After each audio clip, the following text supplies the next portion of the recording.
Bienvenidos a El Beber Llama, el podcast donde conocerán el mundo detrás de sus bebidas alcohólicas favoritas. Yo soy Deneira González y hoy nuestro invitado especial es Arturo León, y Arturo León nos estará platicando acerca del impacto económico en las bebidas alcohólicas. Bienvenido, Arturo. Muchas gracias. Gracias por estar aquí. Y bueno, les presento a Arturo. Arturo, además de ser hombre de familia, tienes 2 peques. Fuiste maestro universitario por 18 años. Así es. ¿Okay? Y además eres consultora de Dulces de la Rosa. Estás en un programa de radio, Radar Empresarial. Eres director de tus propias empresas, Confidentia, Bailmex.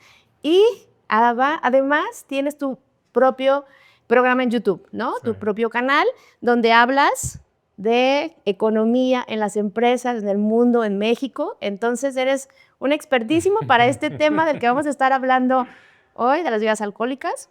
Y antes de continuar, le voy a dar gracias a nuestro patrocinador del día de hoy, que es Hipervino, y que estaremos degustando uno de los vinos de su catálogo, que es un vino blanco, un Pinot Grillo de la región del Véneto, Italia, de una bodega que se llama Tomasi, fundada en 1902. O sea, es una bodega, pues, clásica ya en el corazón de la región del Valpolicella, clásico en el noreste de Verona, en Italia. Así que con uvas, Pinot Grillo, vamos a empezar nuestro episodio. ¿Huele bien? ¿Huele bien? ¿Huele bien? Espero que te guste y, bueno, salud. Arturo. Muy fresco para esta mañana calurosa. Exactamente, ¿no? Para nuestros calores que ya comienzan aquí en Guadalajara, ¿no? Que ya se sienten. Entonces... Oye, muchas gracias por la invitación, primero que nada, y muy bien, te aprendiste muchos datos sobre mí, ni yo me sabía tantos, la verdad. Bueno, sí. Muchas gracias por la invitación, y un gusto para mí estar aquí con ustedes, y espero que aprendamos juntos de qué significa realmente toda la industria del vino, ¿no? Que, bueno, el vino y las bebidas alcohólicas, la cerveza, porque hay muchos datos que seguramente nos van a sorprender. No, exacto. Y bueno, tú que eres experto en esto, ya lo dije en tu presentación, digo, porque te conozco y de verdad que me da mucho gusto que estés. Y por supuesto, ¿no? Que a lo mejor también puede ser un tema sensible, luego el tema del alcohol, pero también sabemos que es súper importante para la industria, para la economía, las bebidas alcohólicas, ¿no? Sí, bueno, recuerda, a ver, fíjense bien. La industria tan solo de las bebidas alcohólicas representa más de 1 millón de empleos en México. De los, obviamente, que están fiscalizados ante el IMSS y todo. Recuerden que en México hay mucha informalidad y uno de los principales problemas que tenemos en nuestro país es el tema de la informalidad. Y empleos formales generados por la industria de las bebidas alcohólicas generan 1 millón de empleos. Si tú más o menos calculas, hoy en día hay 24 millones de empleos formales en nuestro país. Entonces, que 1 millón sean solamente por temas de bebidas alcohólicas me parece bastante alto. O sea, es una industria grande y que realmente sí aporta al país. Claro, y bueno, y aquí en Jalisco, pues, ¿qué me dices, no? Con el tema del tequila. Pero, curiosamente, ¿cuál crees que sea el producto que más se vende de las bebidas alcohólicas en general?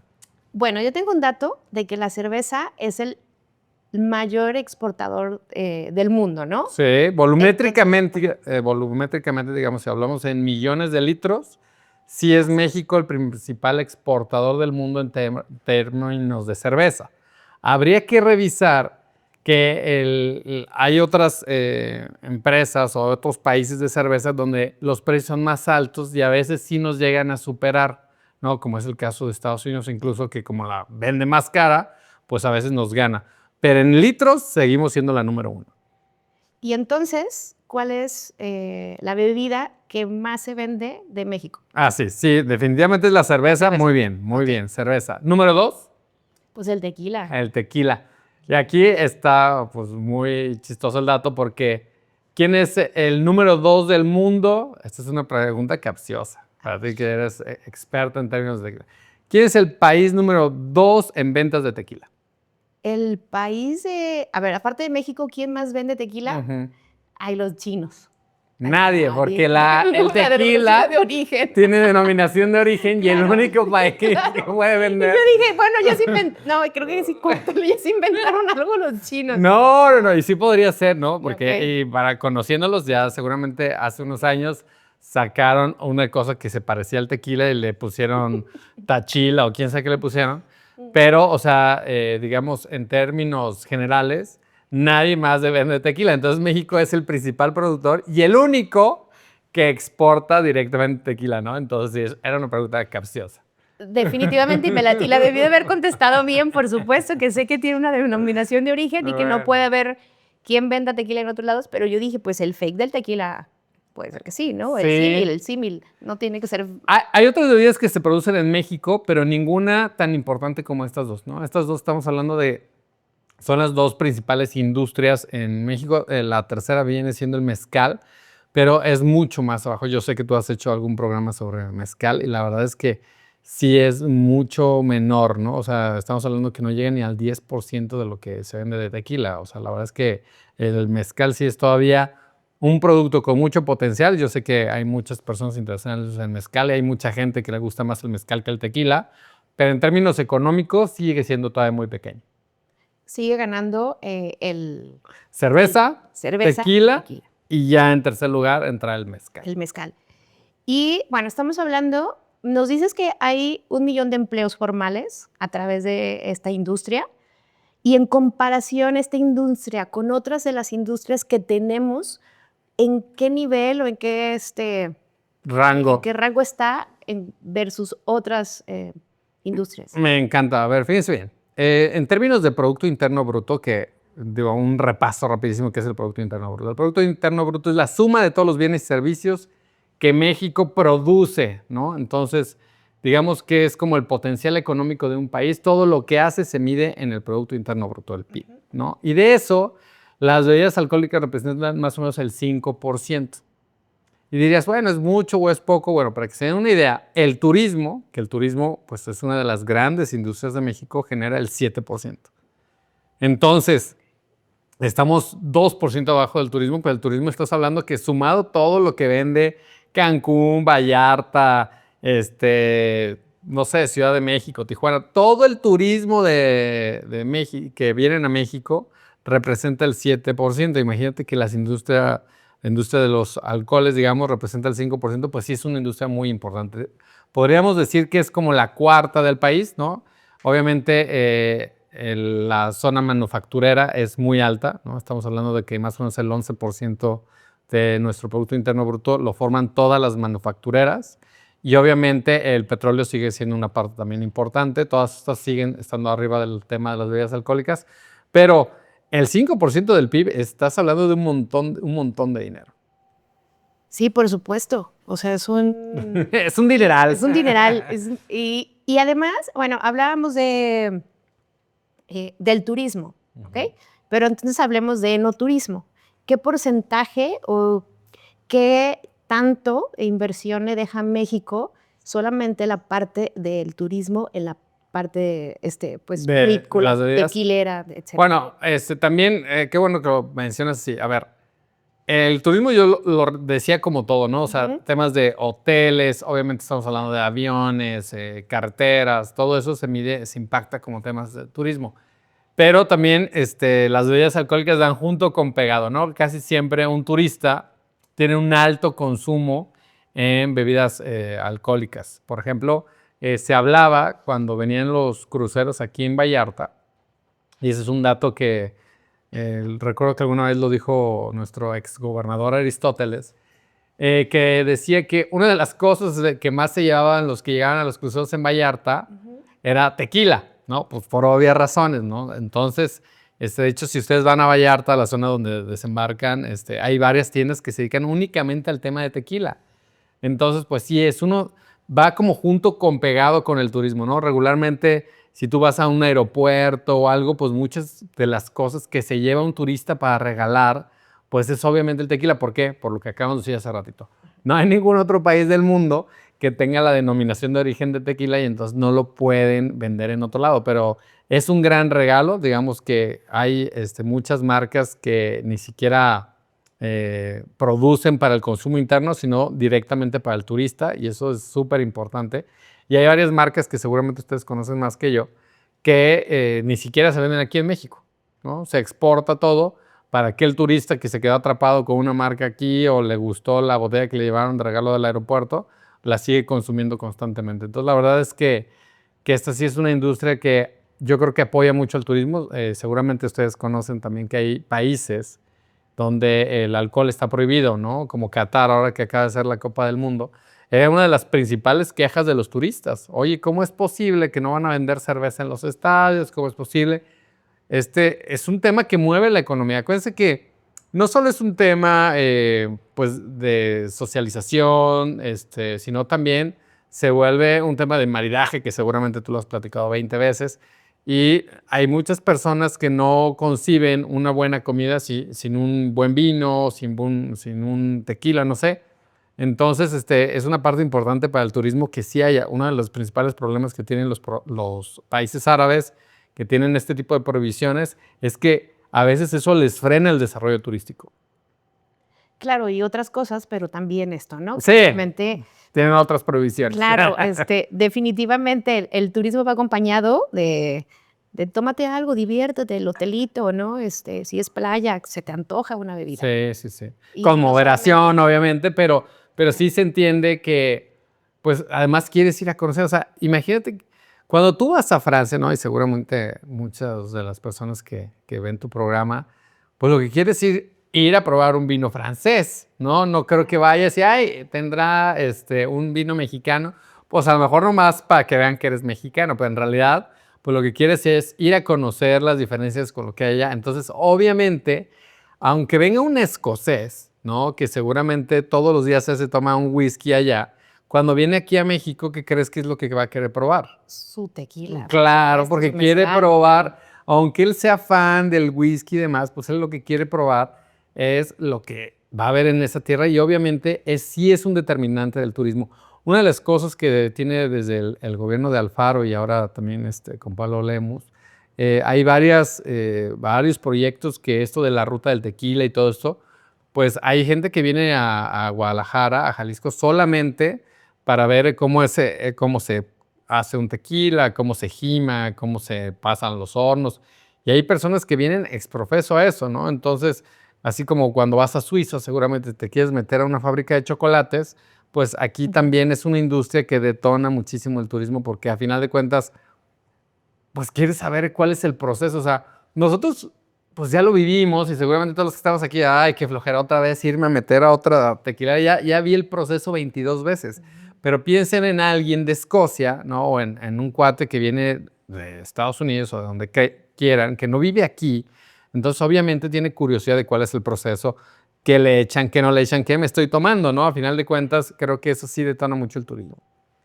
Claro, y cada vez hay regiones, incluso estuvo aquí nosotros, Janet Ochoa hablándonos de Sotol y de realmente lo que se está haciendo en el Chepe con el Sotol y con los vinos de México. O sea, realmente están buscando en México que el enoturismo también se expanda, ¿no? Y empiecen a visitarlos, no solamente por las playas o por nuestra cultura, sino también por este tipo de expresión que tenemos, ¿no? Tan bonita de las bebidas y estos Claro. destilados.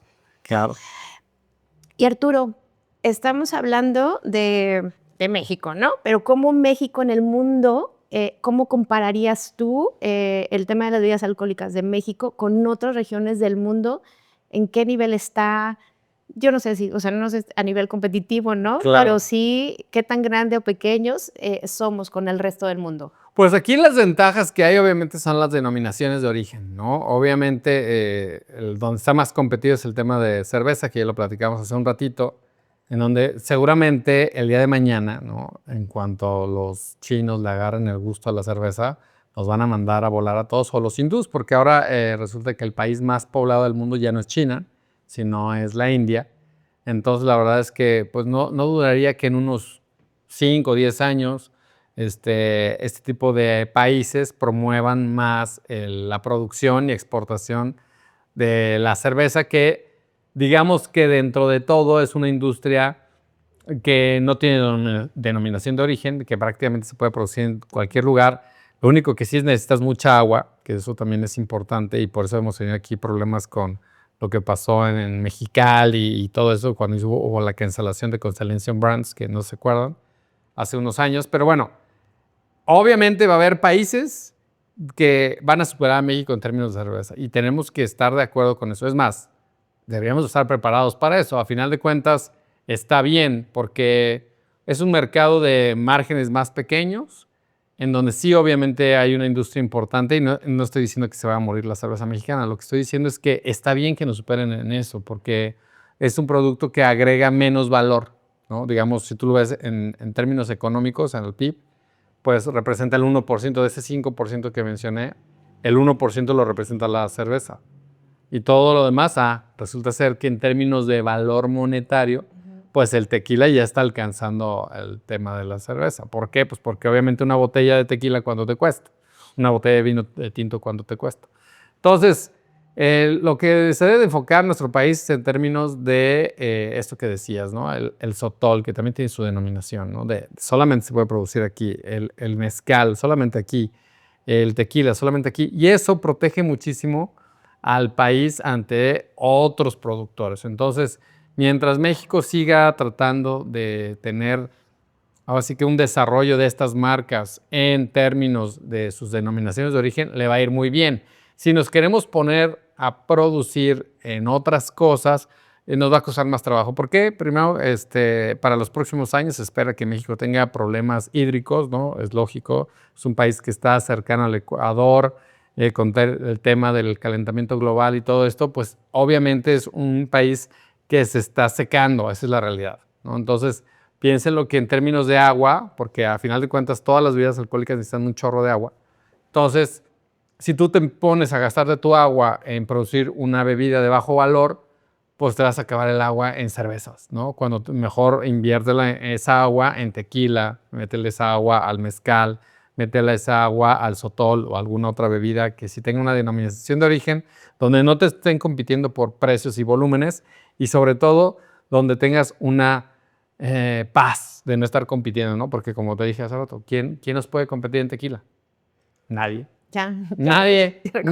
Nadie nos puede competir en tequila. Entonces, Claro. sí, el país debería de estar enfocándose en eso. No me quiero meter mucho al tema de los vinos tintos porque, pues tú, que conoces muy bien el tema, nuestra producción de vino tinto también necesita mucha agua y es difícil competirle a los grandes productores del mundo. Entonces, yo creo que nos vamos a especializar en un tema de nicho y, o sea, nunca vamos a ser de los grandes productores del mundo por este mismo efecto hídrico que te estoy diciendo. O sea, somos un país que cada vez se está quedando con menos agua, ¿no? Entonces, tenemos que entenderlo así y mejor aprovechar esos recursos en los productos que sí te generan más valor, ¿no? Entonces, yo creo que conforme la industria lo vaya entendiendo y también los productores digan, a lo mejor, oye, ¿qué te parece si mejor esta agua la utilizamos en un producto que da más valor y que seguramente nos genera más ingresos a México? Pues probablemente estaremos intercambiando en un futuro estas producciones altas de cerveza por producciones más altas a lo mejor de tequila o de sotol o de mezcal. Excelente. ¿Cómo ves? Pues Salud. interesante, de hecho, salud, ¿ok? Porque incluso tuvimos un capítulo aquí también hablando del agua, el concepto nutritivo del agua. Y bueno, también está interesante, lo pueden ver, ¿no? Y que tiene que ver con todo esto, ¿no? De cómo cuidar el agua y cómo impacta en la industria alcohólica y la calidad. Y ahora hablemos de impuestos, ¿no? Y cómo es esta afectación, incluso arancelaria, ¿no? En términos de Bueno. exportaciones, pero también, ¿no? Muchas veces se pueden encarecer nuestros propios productos porque pagamos impuestos, ¿no? Entonces, ¿nos platicas por ahí de Claro. qué pagamos, qué se paga en el extranjero? A ver, primero hay que entender una cosa, ¿no? Luego yo he platicado con algunos productores y dicen, es que es injusto, a nosotros nos cargan el 50%, el no sé cuántos por cientos, ¿no? Pero el origen del impuesto, aparte de ser recaudatorio, que obviamente el gobierno gana mucho dinero de ahí, pero no tiene ese fin, o sea, teóricamente. El por qué poner un impuesto a una bebida alcohólica. Porque en teoría el gobierno debería de inhibir o provocar la moderación de este producto, ¿no? Ese es el primer concepto real. O sea, lejos del IVA, por ejemplo, que es un impuesto que tienen todos los productos, ahí sí es simplemente un impuesto por pasar de mano a mano y digamos que es una forma de cobrar piso parejo a todos, ¿no? Eso es lo que trata de hacer el IVA. Pero el caso del IEPS, ¿no? Es un impuesto especial. ¿Qué es lo que trata de hacer el IEPS? Pues inhibir. O sea, por eso, ¿qué es lo que estamos tratando de poner en los impuestos especiales? Alto contenido de azúcares. ¿Para qué? México es uno de los principales productores de obesos del mundo, pues bájenle a los azúcares. Diabetes hasta el coco, bájenle a los azúcares. Grasas, etcétera. Todos esos, IEPS, ¿no? Y son IEPS moderados, estamos hablando de 8%, ¿no? ¿Por qué? Pues sí te hace daño, pero poquito. Ajá, ¿no? Y además, muchos de los productos están en la canasta básica, ¿no? Entonces, también generarías un problema ya de tipo social. Pero bueno, siguiente nivel, ¿no? Hay otros impuestos especiales que se le aplican a bebidas alcohólicas y cigarros, ¿no? ¿Por qué? No es un producto esencial, ¿no? A todos es un producto más de entretenimiento, de gusto, de socialización. Y entonces el gobierno sí tendría que estar como regulando entre le subo y le bajo el impuesto. Así debería de ser, no sucede siempre. Pero, oye, estoy teniendo muchos problemas de salud, borrachines en las calles, etcétera, sube el impuesto. Oye, no, todo se está desempeñando bien, le puedo bajar. Necesito que consuman más, que vengan turistas, no sé qué. Bájale poquito y vas a ver cómo detonas la industria.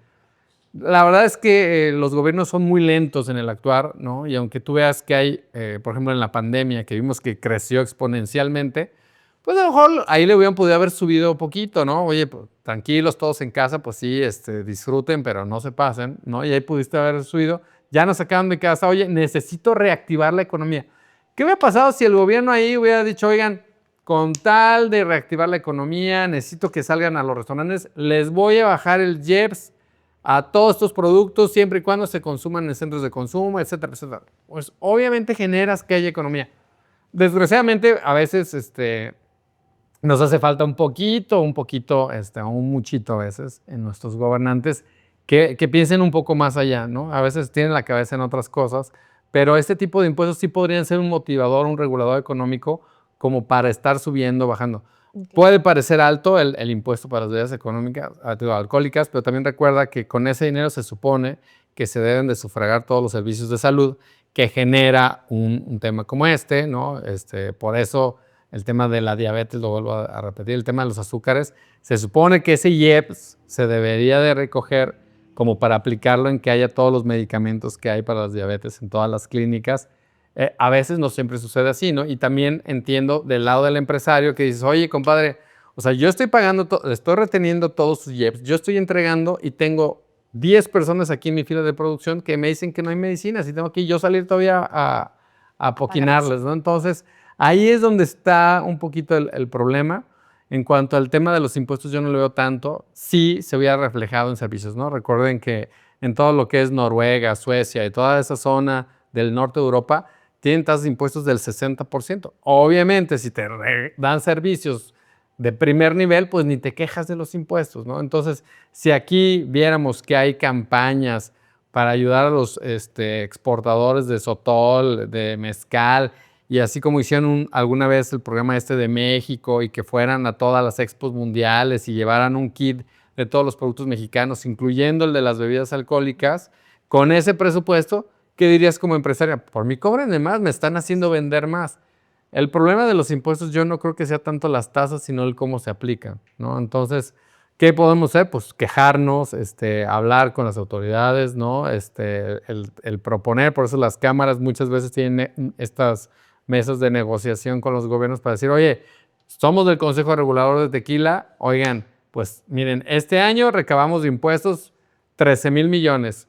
De esos 13,000 millones necesito que me apoyen a hacer una ¿cómo se llama? Una expedición a China o una emisión comercial a China para poder nosotros mandar nuestro tequila y exportarlo.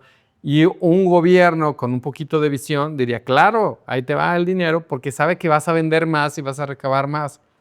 Entonces, yo no le veo tanto problema a los porcentajes, sino a la aplicación de ellos. Si ese dinero se reinvirtiera en, oye, vamos a tener una planta tratadora de aguas de mar, porque al final de cuentas el agua no se pierde, sino simplemente se contamina, ¿no? Entonces, si estuviéramos invirtiendo mucho de los impuestos en plantas tratadoras de agua como para que haya volúmenes hídricos importantes, pues seguramente todos los productores estarían de acuerdo con los impuestos que les cobran. Claro, entonces también ahí es, o sea, realmente por eso afecta, ¿no? Por eso a lo mejor está la queja, ¿no? De que las regulaciones que se tienen actualmente en la industria se sienten afectados los de la Claro, industria. porque no ven en reciprocidad un beneficio, ¿no? Ojalá vieras un beneficio y luego por eso platicas con alguien y te dicen, no, yo pago un montón de impuestos y ve, aquí hay un bache desde hace un año, ¿no? Y ya le puse un pastel y no me vienen a ayudar. Esos son los tipos de cosas que desmotivan a los empresarios para estar pagando los impuestos. Pero, insisto, yo no creo que sea un tema de tasas de impuesto, Ok. sino de aplicación. Podemos tener impuestos más altos que en otros países, pero si en esos impuestos se incluían ferias comerciales, si hicieran temas para motivar que haya exportación de estos productos a otros países, pues obviamente nadie se quejaría. El tema es que si ese dinero no lo ves reflejado ni en tu industria, ni en los servicios personales de tu equipo de trabajo, pues la gente obviamente se molesta. Por supuesto. Y hablando entonces, entendiendo, ¿no? El tema de los impuestos y de los aranceles, eh, hay quienes pueden exportar sus productos y hay quienes no, porque hay ciertas también regulaciones y productos que pueden salir por muchos temas, incluso pues, regulaciones en general, ¿no? Sí. Entonces, ¿cómo ves el mercado de México en sus temas de exportación y lo que realmente impacta en México? Claro, bueno, ahí a mí me parece bien que haya ciertas regulaciones, porque fíjense bien, si a veces, ¿no? Nosotros mismos no seguimos las reglas, ¿no? Ujú. Hay muchas veces que nosotros no seguimos las reglas, es decir, oigan, todas las vinazas que salen del tema del tequila deberían de ser tratadas antes de ser devueltos a todo el tema de los mantos acuíferos, ¿no? Porque si no estás contaminando, etcétera, etcétera. Muchas tequileras no lo hacen, obviamente, porque tienen un costo. Se supone que el Consejo Regulador de Tequila hizo una planta como para que todo el mundo mande ahí sus vinazas. Muchos no las mandan porque les cobran, obviamente. Muchos mejor las entierran y demás. Y no saben que ellos solitos están dando un balazo en el pie. Entonces tiene que venir una tienda francesa o una tienda americana a decir, si no me demuestras que estás tratando las aguas residuales, no te compro y no me puedes exportar a mí. Y entonces tienen que venir otros a ponernos las reglas de exportación, cuando en teoría, si yo estoy produciendo y yo estoy contaminando, debería de yo saber qué tengo que hacer para frenar esto. Pero pues sí parecen imposiciones, sí parece que son frenos, pero en realidad muchas veces son para proteger a la misma industria. Simplemente que cuando viene un tercero, ese sí nos hace que les hagamos caso a nuestras mismas regulaciones. Entonces, hay veces que el mercado es un gran referee, ¿no? Porque a veces cuando nosotros nos queremos autorregular, como que somos muy malos, ¿no? Como que no nos damos cuenta del daño que nos estamos haciendo a nosotros mismos y tiene que venir un tercero, la FDA, o tiene que venir algún otro a decirnos, oye, a mí si no me enseñas que cuando la gente está gimando, está con botas apropiadas, que no, que utilizan guantes y que les pagas con seguro social y demás, que eso está en nuestras normas, ¿eh? O sea, no nos están pidiendo Claro. nada extra. Ujú. Pero si no me lo demuestras, no te compro. Ah, no, qué malos. A mí no me dejan exportar. No, compadre, pues ponga, o sea, tiene que seguir las reglas, las normas para proteger a su personal, para que tengan seguro social, para que no se lleven un dedo del pie cuando estén gimando. O sea, a final de cuentas, creo que está bien que nos limiten, porque las empresas que hoy exportan tienen que seguir unas normas, tienen que sufrir auditorías para demostrar todo esto. Oye, si le estás pagando, si tienes seguro, si estás poniendo tus vinazas en donde tienen que estar, si las estás tratando, no estás utilizando llantas para quemar ¿no? Porque había tequileras que echaban llantas para prender los hornos, ¿no? Entonces, pues, compadres, hay que echarle ganas, seguir las reglas y si hiciéramos las cosas bien, pues seguramente todos podrían exportar. Los que no, pues algo ahí todavía no lo tienen bien ordenado. ¿Cuál es el país, Arturo, al que más exportamos? Bebidas alcohólicas. Bueno, en general, en todo Ajá. es Estados Unidos, ¿no? De hecho, si ustedes revisan ahora que está muy de moda todo el tema de Trump y los aranceles, pues es nuestro socio comercial número 1. Y también se replica en las bebidas alcohólicas. Por ejemplo, en el tema del tequila, el 80% de las exportaciones van a Estados Unidos. Prácticamente consumen 8 de cada 10 botellas de tequila que se exportan en el mundo. Hay un tema ahí que por temas obviamente de frontera, pues no es lo mismo llegar en camión, ¿no? Porque aquí estamos literal de aquí de Guadalajara a Laredo, haces 13, 14 horas en camión y entonces es muy fácil exportarlo, ¿no? Que ya cuando le metes más gastos de fletes, aviones o digamos barcos, que es lo más común para exportar, pues también ya se puede volver un producto menos competitivo, ¿no? O sea, si tienes un producto que quieras competirle con un whisky y de aquí te quieres llevar el tequila para allá y el whisky está más o menos al mismo precio, probablemente no lo vayan a probar, pero si estás abajo, pues probablemente sí. Entonces ese tipo sí juega muchísimo el tema de estar lejos. En cambio en Estados Unidos, también recordemos que en Estados Unidos hay una cultura ya muy mexicanizada. Se habla que más de 30 millones de personas en Estados Unidos tienen origen mexicano. Okay. Entonces, y que esos 30 millones de personas tienen el mismo poder adquisitivo que los 120 millones de mexicanos que hay aquí. Entonces, obviamente, es como tener otro México en Estados Unidos. Entonces, obviamente, hay un mercado de la nostalgia que se lo conoce, que es todos los mexicoamericanos que antes tomaban tequila aquí y están allá y pues dicen, pues yo también quiero mi tequila, ¿no? Los hijos de ellos y obviamente las generaciones que tienen los new adopters, ¿no? O sea, los que lo van probando y aunque no seas mexicano, pues te va gustando, ¿no? Como los miles de artistas que hemos visto que tienen su tequila, ¿no? Desde Kim Kardashian, La Roca y todos los que me quieras decir que pues, son los early adopters, ¿no? Los que lo acaban de consumir, les gustó y hasta ya quieren poner su tequilera. Entonces, hay varios mercados, pero sigue siendo el más fuerte el mercado de la nostalgia, que son 30 millones de mexicoamericanos. Excelente. O sea, excelente con los datos, por supuesto que es otro, ¿no? Muchísimos mexicanos allá, entonces... Pues muchos añoran las bebidas que tomaban aquí, entonces es un impacto muy fuerte. Además, pensemos, ¿no? que el latino es mucho de unión, ¿no? De calidez, de reuniones, y el americano es un poco más frío, ¿no? No tan frío como sería un europeo o un asiático como los japoneses, ¿no? Pero sí es mucho más festivo, digamos. Entonces, el mexicano que está en Estados Unidos se quiere reunir en las reuniones y esta soledad que sienten es mucho del tema de reuniones y por eso es que también muchas de las cosas que se venden son cosas como que sacarías en una fiesta, ¿no? ¿Qué es lo típico que sacarías en una fiesta? Pues obviamente una bebida alcohólica, tajín, salsas, papas, o sea, aguacate. ¿Por qué se consume tanto en aguacate? Pues un guacamole para una carne asada. O sea, en realidad sí es cierto que hay una adopción de la cultura americana, pero el latino que está allá se siente solo y entonces su forma de convivir es los fines de semana se juntan entre ellos y pues hay un alto consumo de este mercado de la nostalgia. Ay, hasta me dio nostalgia. Pero bien. Y oye, ¿y cómo se logran financiar las empresas de esta industria, ¿no? Y sobre todo las pequeñas, las medianas, o por ejemplo, ¿cómo pueden acceder, ¿no? a estas inversiones, créditos, o cómo pueden crecer?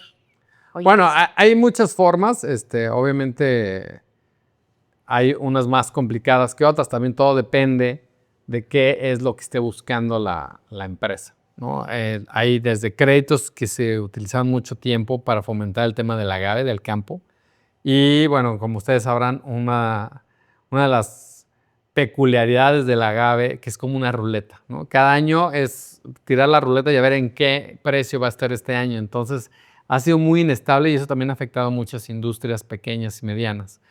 Los grandes corporativos, ¿qué es lo que hacen? Pues tienen producciones para los próximos 6 años. Entonces ya saben que este año nos toca cortar de aquí, este año de acá, este año de acá, y cuando estoy en el último, vuelvo a regresar al primero. Entonces, se van haciendo autosuficientes. Pero pensemos en una empresa que era una pequeña destilería que tiene que estar comprando el agave cada año, pues es jugar a la ruleta. Yo ya vendí mi producción a tal precio y ahora resulta que el agave me lo subieron un 100%, pues ya no salí con los costos y eso ha terminado pegándole muchísimo a muchas destilerías pequeñas. Por eso es que muchas de las destilerías hoy en día han sido adquiridas por grandes corporativos internacionales. Aunque hoy tenemos la denominación de origen aquí en México, eso no quiere decir que las principales tequileras del mundo sean mexicanas. Hay muchas que ya tienen capital extranjero, ¿no? Ahí están las grandes marcas, los grandes corporativos, que seguramente aquí los has nombrado varias veces, ¿no? Y que compran estas empresas y, bueno, pues a final de cuentas lo que están haciendo, siguen produciendo aquí, porque aquí está la denominación de origen, pero ya traen normas de otros países. ¿Cómo le pueden hacer las pequeñas y medianas para subsistir? Con el crédito. Efectivamente, hay que apalancarse un poquito. ¿Para qué? Para que puedas a lo mejor ir produciendo lo que vas a adquirir en los siguientes años y no estés jugando a esta ruleta de a ver qué precio del agave te va a tocar este año. Y bueno, hay algunos fondos de inversión, Angel Ventures y otros fondos que inyectan capital de semillas, sobre todo para las que van haciendo, ¿no? Si tú tienes un producto que, digamos, tiene cierto potencial y esto podrías encontrar un ángel inversionista que le meta dinero a tu proyecto.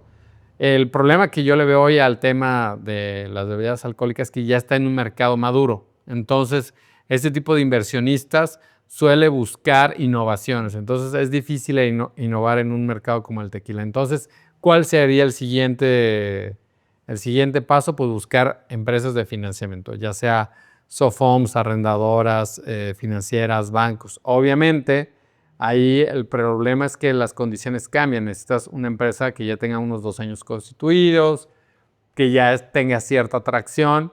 Entonces, como siempre decimos en nuestros programas de empresas, hay que hacer las cosas de menos a más, ¿no? Empezar con capitales pequeños, luego buscar ya los grandes capitales. Si tú tienes una empresa que esté hoy facturando a lo mejor 100,000, 200,000 pesos al mes, pues esa podrá obtener cierto nivel de financiamiento e irla creciendo gradualmente. El problema aquí es que de repente tenemos una empresa pequeña que creemos que ya puede dar el brinco y de surtirla una gran cadena, perdón, de surtirla una gran cadena y te cortan las alas porque te piden toda tu producción y te dicen que te van a pagar 90 días y ahorcan a las empresas y no tienen cómo solventar. Y no solo eso, a lo mejor tú dices, ok, ¿quieres cuántas botellas? Sí, dame 2,000 botellas y te las voy a pagar en 90 días. Perfecto. Y a veces no nos damos cuenta que en 30 días me van a hacer otro pedido de 2,000 botellas, que me lo van a pagar a otros 90 días. Entonces, no me han pagado las primeras y ya me están pidiendo las segundas. Y probablemente habrá quienes todavía digan, ok, creo que sí lo puedo lograr. Y va el día 85 y te hacen el tercer pedido. El día 85 del primer pedido. Entonces, tienes que aguantar a veces hasta 3 surtidos antes de recibir el primer pago. Y a veces eso no lo ven. Y eso ha terminado matando también a muchas empresas. Por eso es que también los grandes corporativos que sí hacen una planeación financiera adecuada, pues se terminan quedando con todo porque agarran empresas embroncadas. Oye, ya tengo mi orden de compra. Pues sí, compadre, pero no tienes para surtirla. Pues ya, terminan rematando la tequilera con tal de que no los multen, con tal de obtener algún beneficio.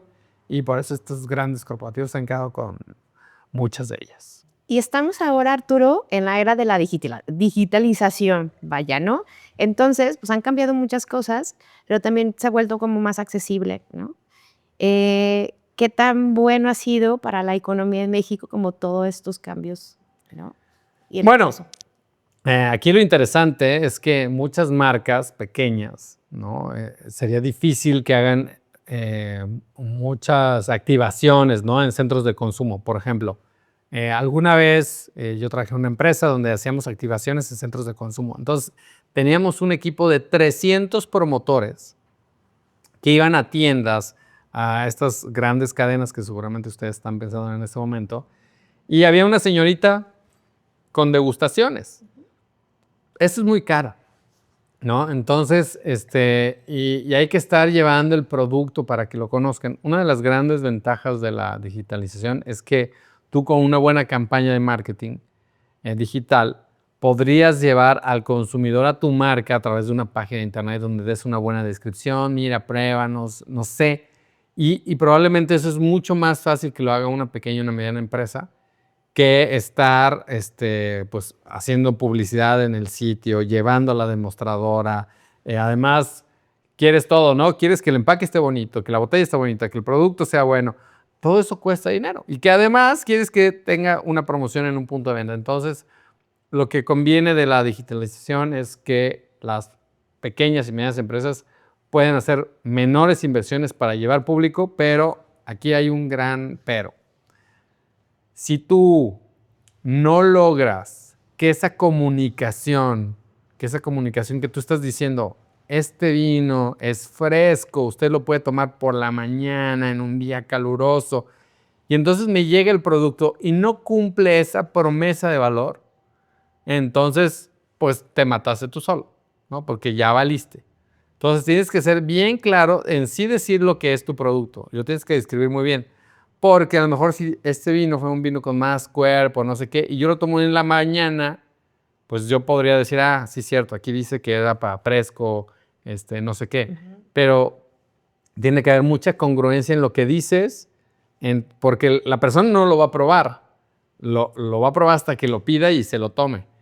Entonces, si tú le prometes A, dale A, aunque A no sea lo mejor del mercado. Tienes que describir muy bien tu producto porque estas falsas expectativas terminan matando muchísimo la venta. Claro, hay que generar credibilidad, ¿no? Claro, ¿para qué? Para que no te compren una vez, sino te compren 2, 3. Lo más importante de vender, ¿cuál es? Que vuelvas a venderle al mismo cliente, porque eso quiere decir que cumpliste con toda la expectativa que tú habías generado. ¿Qué tendencias estarán influyendo en el futuro para las bebidas alcohólicas? Bueno, obviamente vienen pues muchas revisiones en términos ecológicos, ¿no? Esto que platicábamos hace un rato de cumplir con las certificaciones, que sí realmente se estén cumpliendo los lineamientos. Se acaba de cambiar todo el acuerdo de París que había para el calentamiento global del 2030, creo que ya lo movieron al 2050 porque no llegamos, ¿no? Entonces, esto va a continuar, ¿no? Y si ustedes tienen productos que sí cumplan con esas certificaciones, yo estoy seguro que en unos años la mejor publicidad que vas a poder hacer es decir, mira, mi producto regenera todo el agua que produce. No sé si han visto que ahora ya hasta en los aviones, cuando te venden un vuelo, dice, ¿quieres el que contamina menos? Sí. Puedes donar aquí para que se produzca un árbol. Todo ese tema va a seguir en tendencia, pues, por muchos, muchos años. ¿Por qué? Porque el calentamiento global es inminente, porque lo vivimos todos, ¿no? No se acuerdan que el año pasado hubo una manifestación en Canadá porque salieron a la calle más de 100,000 personas porque habían superado los 30 grados centígrados y tenían mucho calor, ¿no? Entonces, esto va a seguir. Entonces, las empresas que protegen el medio ambiente, que saquen una certificación que diga, oye, por cada botella estamos recogiendo el plástico de los océanos, estamos ayudando a los árboles, estamos provocando que no haya deforestaciones, etcétera, etcétera, etcétera. Esa tendencia va a continuar un buen rato. Y otra tendencia muy interesante que habrá que ver, y esto es para la industria seguramente de los bares y restaurantes, que tal vez hoy no lo estamos viendo, pero va a cambiar en los próximos años. Cuando tú vas a un lugar, hoy te atiende un mesero, ¿no? Estoy seguro que en los próximos años ya no va a ser así. Te va a atender un robot. Y entonces, muchas bebidas alcohólicas tendrán que estar ellos llevando sus propios sommeliers para vender sus productos. Habrá que ver cómo hacen eso, porque muchos restaurantes van a optar porque estos humanoides que hoy apenas estamos empezando a ver, que se supone que en diciembre de este año salen los primeros a la venta, pues un restaurante va a decir, a ver, ¿yo para qué gasto en mesero, seguro social? Si nomás van, recogen platos y los llevan. No, no, no, no, no. A mí, pónganme 3 robotcitos de esos, ¿no? Entonces, eso creo que va a cambiar a la industria, sobre todo en los centros de consumo. Okay. Y esta recomendación, yo conozco varias marcas que ahí se ponen de acuerdo con los meseros, recomienda mi marca, que mira. Yo estoy seguro que muchos bares incluso van a cambiar esa forma de trabajar y lo van a hacer a través de estos sistemas automatizados, robots. Y bueno, pues ahí habrá que ver cómo las marcas evolucionen a que, pues no sé si le vayan a dar una lana al robot o no, pero a final de cuentas, para el robot ni siquiera le importa el dinero, ¿no? Entonces habrá que ver cómo cambia esa mercadotecnia de guerrilla que se le llama, ¿no? Que hoy muchas marcas yo sé que hacen, ¿no? Que van con los capitanes de beceros de algunas marcas, de algunos restaurantes, le dicen, oye, si recomiendas mi tequila, mira, te voy a invitar a comer, te voy a llevar un viaje, te voy a regalar unos boletos para el estadio, yo qué sé. Eso, tarde que temprano, tal vez en unos 10 años lo veamos, pero va a cambiar muchísimo porque muchos de estos trabajos, digamos que tienen una poca especialización, serán sustituidos por este tipo de robots. Wow. Bueno, y sí me dejaste impactada. Creí que ibas a hablar más como, incluso, ¿no? Una tendencia que está sonando también es que cada vez se consumen bebidas con menos contenido alcohólico, ¿no? Pero me dejaste, ay, Sí. robots, ¿no? Ok. Sí, o las grandes tendencias, digo, sí, efectivamente, lo que mencionas es totalmente cierto, ¿no? Que al rato van a sacar probablemente a lo mejor un vino que no tenga sulfitos o yo qué sé, ¿no? Ya lo hay. Bueno, ya hay bebidas desalcoholizadas, ¿no? Bueno, y también el tema que estás hablando de cuidar el planeta, creo que como ciudadano, como consumidor, sí estamos buscando, ¿no? Por lo menos a mí sí me encanta, ¿no? Como saber y conocer qué empresas están haciendo algo por el planeta, por su gente incluso, ¿no? O sea, esta parte integral, ¿no? De cuidar, Sí. ¿no? De cuidarnos y de cuidar el planeta. Entonces está súper interesante. Y pues ya nos vamos a despedir. Ay, mira, se nos pasó volando, ¿eh? Sí, sí, exactamente. Oye, y bueno, para terminar con consejos, eh, ¿cómo sería como esta media donde seguimos apoyando el consumo de las bebidas alcohólicas? Y ya nos hablaste de que es súper importante esta industria, ¿ok? Sin embargo, pues también hay que ser responsables y tener este consumo, pues también, ¿no? Entre limitado o más allá de limitado responsable, y cómo combinar, ¿no? La industria sigue creciendo, seguimos apoyando, pero hay que ser súper responsables con el consumo de alcohol. ¿Cómo lo combinamos? Bueno, pues obviamente es un tema de educación, ¿no? Creo que el esfuerzo que hacen en este podcast es muy interesante. El tratar de llevarle a la gente marcas que probablemente sí están siguiendo estos lineamientos. A veces esta investigación que se debe de hacer cuando yo consumo algo, oye, no estarán teniendo niños esclavos haciendo cosas, ¿no? O sea, a final de cuentas, todo esto siempre repercute en el globo, o sea, o en todo el planeta. Si tú empiezas a consumir algo que técnicamente es más barato, en el futuro te sale más caro. Entonces, yo creo que esto de la educación es fundamental. Yo agradezco mucho el que haya espacios como este donde la gente pueda conocer un poquito más de quién es el que está produciendo, cómo lo está haciendo, si cumple con las medidas, mira, si le pone las botas para que no se rebanen los pies los gimadores. O sea, a final de cuentas, creo yo que si nos ponemos a pensar y a investigar qué empresas son las que cumplen y empezamos a consumir sobre ellos, pues vas cambiando la tendencia del mercado. De hecho, pues por eso pasa lo que decíamos hace rato, ¿no? El que no cumpla no puede exportar. Y también creo yo que es responsabilidad de todos, ¿no? No podemos echarle toda la culpa a un gobierno, ¿no? Porque muchas veces decimos, no, pues que con todo lo que me cobran de impuestos que ellos pongan la planta. Sí, no. ¿Hasta dónde es culpa del productor y hasta dónde es culpa del gobierno de no regresar esos dineros? Entonces, dejemos de buscar culpables, seamos muy proactivos en buscar este tipo de soluciones y que cada uno haga lo que corresponde, ¿no? Los productores en buscar las formas de contaminar menos, de no impactar tanto al medio ambiente. Nosotros consumidores buscar estas empresas, no por ahorrarme a veces 20, 50 pesos, consumir una marca que probablemente sabemos que no está cumpliendo con estas normas, que echa todas las vinazas ahí al mismo agave, ¿no? Entonces, bueno, la verdad es que es un poquito de educación, investigación y tener un poco de responsabilidad. Maravilloso. Y gracias. O sea, No. gracias por todo lo que nos has compartido en nombre de todo el equipo del Beber Llama.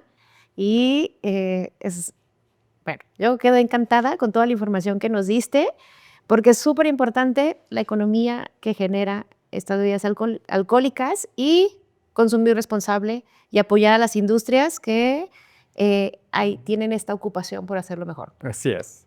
¡Qué Muchísimas gracias a fenomenal! ustedes por la Bueno, invitación, gracias a todo el equipo. Y bueno, salud, ojalá seguimos que... Muchas gracias, salud. tomando. Ojalá que esta información no le echemos al balde de basura, sino realmente nos demos cuenta, tanto gobiernos, productores, consumidores, que esto motiva la economía, ¿no? Si algún día algún gobierno llegara a decir, oye, voy a prohibir las bebidas alcohólicas, nos estaríamos dando un balazo en el pie, ¿no? O sea, creo que no quiero decir que Qatar no haya economía, ¿no? Pues allá tienen todo el petróleo del mundo, pero fíjense lo que sucede en estos países donde no hay una, digamos, libertad, ¿no? Simplemente moderarla, la puedes moderar con eso que decíamos de los impuestos y a final de cuentas creo que entre todos podemos lograr una comunidad que pueda vivir moderadamente con el consumo de bebidas alcohólicas. Fascinante. Oye, Arturo, ¿y dónde te podemos encontrar y pásanos tu canal, donde podemos seguirte, vaya, Claro. y escucharte? Bueno, pues nosotros tenemos un programa que es todos los martes y jueves en 91.5 de FM aquí en Guadalajara. Si no están aquí en Guadalajara, métanse a Zona 3 y pueden descargar la aplicación de Zona 3 y pueden escuchar el radio en cualquier parte del mundo. Tenemos un canal especializado para temas de finanzas que se llama Arturo Gárate en YouTube. Ahí tenemos una comunidad ya bastante interesante. Ya hemos llegado a más de 1 millón de views y la verdad es que estamos muy contentos con el canal. Y sacamos un video todos los domingos de 10 minutos, la verdad es que bastante cortos, de temas muy puntuales. Esta semana vamos a hablar de los aranceles de Donald Trump. Y bueno, pues obviamente en todas las redes de nuestras empresas como Bailmex, Confidentia, Abyuda y demás. Muchas gracias. Bueno, sigan en sus redes sociales a Arturo León y Arturo León Gárate está en tu canal de YouTube, ¿no? Escúchenlo en la radio, síganlo, hay un montón de información que les va a parecer encantadora de lo que transmite Arturo. Y bueno, también sigan el Beber Llama Podcast, que nos encuentran en Instagram, nos encuentran en TikTok, en Facebook y suscríbanse al canal. Estamos en YouTube, en Amazon Music y en Spotify. Y bueno, agradecemos nuevamente a nuestro patrocinador Hipervinos que nos dio este vino a degustar el día de hoy al lado de Arturo y pues también Eternus Garden por las plantas del set. Y yo soy Deneira González y les mando un fuerte abrazo. Gracias.